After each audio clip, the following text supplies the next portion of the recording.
So we're in the Indie Boards and Cards booth, and we're talking to Jeremiah Lee. And you guys probably know Indie Boards and Cards from things like Flashpoint and The Resistance. Well, of course, they have a couple of new games that we want to talk about here, and I'm going to let Jeremiah tell you guys all about them. So we have Gauntlet of Fools. Gauntlet of Fools is a new game from a name you might recognize, Donald X.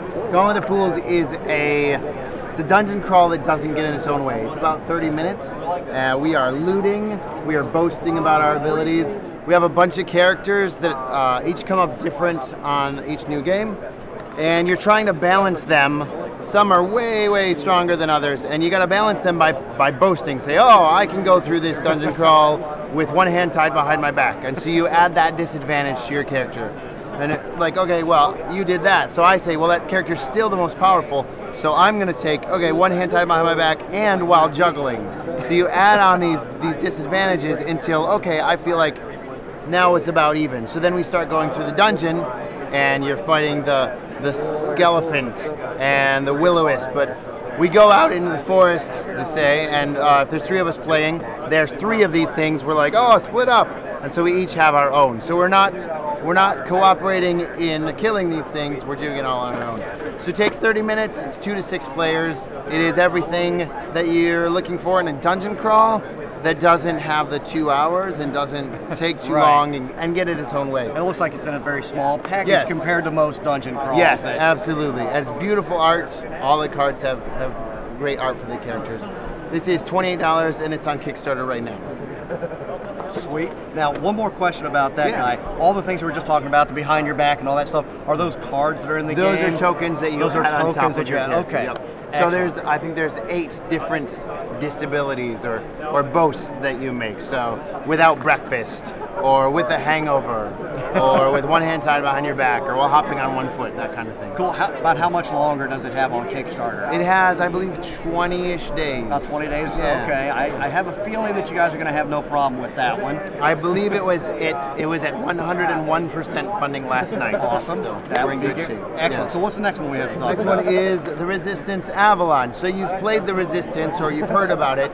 This is on Kickstarter as well right now. Sweet. The Resistance is a hidden roles game, and this is a hidden roles game set in the Arthurian legends. Nice. So there are 2 teams. There's those of King Arthur and those of Mordred. And so we each get our roles, and then we've added some new things that you can do with this character as well. So if I am on the good guys team, I might be Merlin. Merlin gets to find out who all of the bad guys are. Now that's perfect information, so you should be able to, with that information, make sure that the good guys win. However, at the end, there is an assassin, and if that assassin can choose which one of the good guys is Merlin, then the bad guys win. So you have perfect information, but you have to figure out how to use it in a way that doesn't give you up. So I've played that 3 times as Merlin at the con, and I have been killed every time.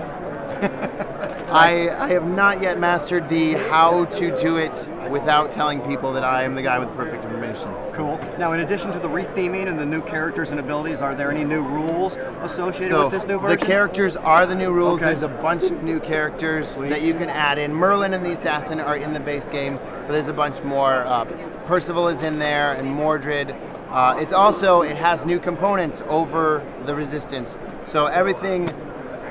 There are a bunch of things that are cardstock tokens, so that they wear better, and so that there's a lot of differentiation between this is a card and this is a token. So it's easier to figure out which piece you're using. Also, there's a board for each number of players. Okay. We found that people were looking at the chart to find out, well, how many people go on this mission? That was the way that we sped up play, and really one of the best, and that's in Avalon the Resistance as well as the new printing of the Resistance. Awesome. Now, in addition to these 2 Kickstarter projects, do you guys have any new things that you can talk about that are kind of just ideas right now, but they might become new games or new Kickstarters? We are currently taking submissions for new games. We don't have anything right now that we're talking about. Okay. Right now we have Flashpoint. We just finished the Flashpoint second expansion. Cool. It was an amazing success, way beyond what we expected.